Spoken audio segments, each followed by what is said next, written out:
Okay, so we have moved on now to our workplace assessment aspect of the assessment cluster. Welcome. Okay, again, here's the 3 units that you'll be covering. And what's left? Okay, so you will be assessing 2 different people. You will plan out their assessment details. So this is going to happen outside of class time, obviously. Then there will be a moderation / debrief meeting with me that also happens outside of class. So you need to, number 1, complete the assessment plan, conduct the assessment, include the completed evidence, give and get feedback from the candidate, video the process, and make a meeting time with me. So I've devised a checklist below to break that down for you. Just gives some common sense for you. So here's basically step 1 through 14, just common sense stuff. So you can use this if you want. You can tick as you go for candidate 1 and then there for candidate 2. So you need to choose your instrument. Just go through and read these. It's pretty explicit. All right, so plan and assess 2 different candidates. So again, here's a lot of instructions for you. It's very detailed. For the video aspect, you can use this website called anymeeting.com and use our username and password, as then it gets saved automatically to our account, and you won't need to do anything other than record it. So you need to have a webcam, obviously, on your laptop, computer, tablet, whatever you're using at that time. You may also get, you need to put it on a USB, so you could take the video, put it on a USB, or you can upload it via Dropbox to me. Okay, let's see how we're going here. So there's templates for everything, guys, but at the end of the day, here's a list of all the criteria that you're going to need to meet, whether or not you're using our templates or maybe you're doing a recognition of prior learning pathway. So for example, here is a student declaration that you will need to get the student to complete, or if you have your own version, write or type the unit of competency or competencies that you're going to be assessing the student on, put their name here, make sure they tick yes, get their signature, date.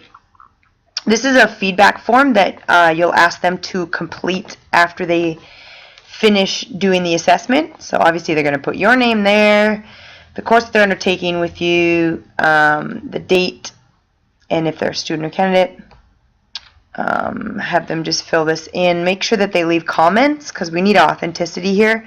So don't let them just circle. Make sure they leave some comments. Alright, that's for me to complete, so that's the results there for that. Here's an example of assessment plan. You're welcome to use this. Again, put your competency standard in here, whether that's 1 unit of competency or maybe that's 2 or more. Put the name of the candidate that you're going to be assessing, and then just fill this all in. Now, this template is taken from our Blackwater stuff, and I've rejigged it a little bit here and I took out some of the titles here, the headers here, and I've added some in. So in the manual, the assessment manual, which is also attached to this email, and it's also in the online. If it's not attached to this email, then it'd be in the online portal. There's a template that's filled in and goes through this with you, and some information on what exactly you're looking for each one of these things.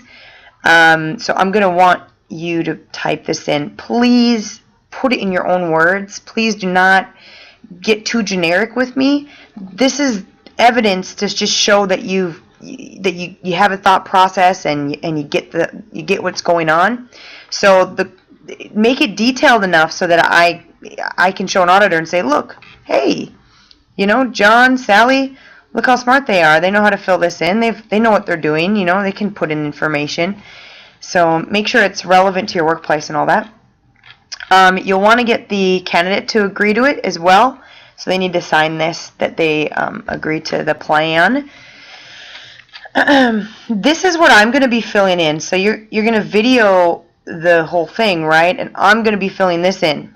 So you can take a look here and see everything that you're going to be assessed against and make sure that you do it all, right? So that I can take S, because I need to take S in order to take C at the end of this whole thing. Alright, that's pretty much everything for that process. Basically, if we go back up, we'll just go really quickly through everything you'll need to do, alright? So you're going to have to pick an instrument, alright?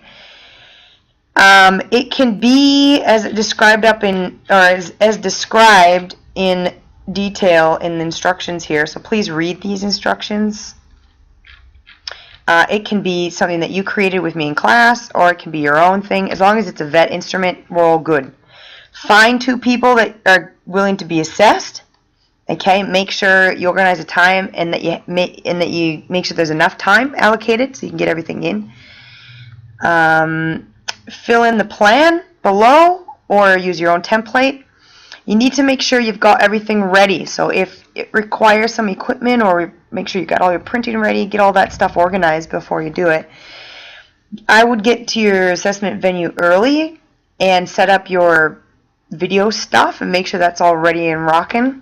Make sure you've got enough battery life or enough memory and all that sort of stuff. So just double check things, because you don't want to go through the whole thing and then you didn't get it videoed and I'm going, oh, I can't accept this because I have to have video. I have to have video. So be really careful with that. Okay, welcome your candidate and then make sure you press play on your video, okay? So we make sure we get the whole thing from when you do the pre-assessment all the way through to the end. Now, if they're filling in a test and it's just them, writing in answers for 45 minutes, you video it for a little while and then turn the video off if it's just them assessing. But if you're going to interact with them, like let's say you're going to go up to them, have a chat to them, see how they're going or whatever, turn the video back on. So if there's any support given, any feedback given to the candidate, I have video footage of that. But you can turn the video off if you're not interacting with the candidate at all and all they're doing is, writing or whatever. So that's this whole thing. Make sure to get the candidates to complete the assessment. When they're finished, make sure you remember to give them a feedback form and double check that they fill it all in correctly. And then go ahead and make an assessment decision. So record those results and double check that they filled in all the paperwork correctly, because I don't want to have to reject something because it wasn't signed or it wasn't dated properly. So take time to double check all that. Make sure you collect all that paperwork, keep it in a safe place until your visit with me, and then simply arrange a time with me. Okay? So that's that. So when you arrange that time with me, what we're going to go through is, we'll get there here, this. Okay? So again, please read this stuff. Like, read the instructions here. Even read the assessor instructions so you get an idea what's going on. This is what's going to happen when I see you. Okay? So we're going to go through all these questions. I'm probably going to record it, but you never know. Sometimes things crash and we might have to end up getting you to write it, but this is everything that I'm going to go through. So guys, please take responsibility for your own knowledge.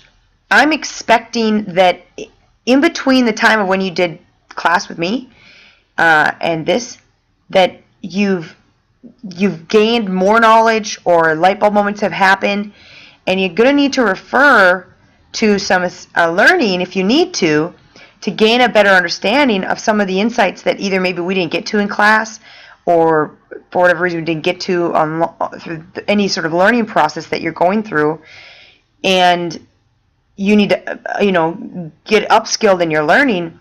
You're going to need insight into all this, okay? Because every question in here is common sense stuff that any assessor in a job is going to need to know, okay? So I want to be able to have a high level conversation with you. I don't want to be coming and asking you these questions and then I'm also educating you, okay? I don't want to be educating you when we're doing this assessment. I want I'm expecting you to already be educated and have a good grasp on all this stuff. So go through these questions. Make sure that you feel confident that you're going to know how to answer them, okay? Refer to any learning that you need to be referred to, and get in touch with me if there's anything that doesn't make sense. None of it's rocket science. It's just, but there might be a few things that maybe we didn't get to, or, we didn't touch on, and you need some extra resources. Totally fine. Any learning that you need, we're going to get there, all right? So it's not that many questions, only 18, or 19, but basically this is it's a non-confrontational chat between you and I. There might be two of us, there might even be three, and basically we're just going to have a chat, and I'm going to give you some insights into assessing, and we're going to have, some back and forth, and I want to make sure you're feeling confident and comfortable making assessment decisions in the future. And then obviously we're going to go through this debrief. So hope all this was helpful, and if you have any questions, just email me or call NCT or whatever you need to do, and we'll answer those questions. Looking forward to seeing you again, and enjoy the process.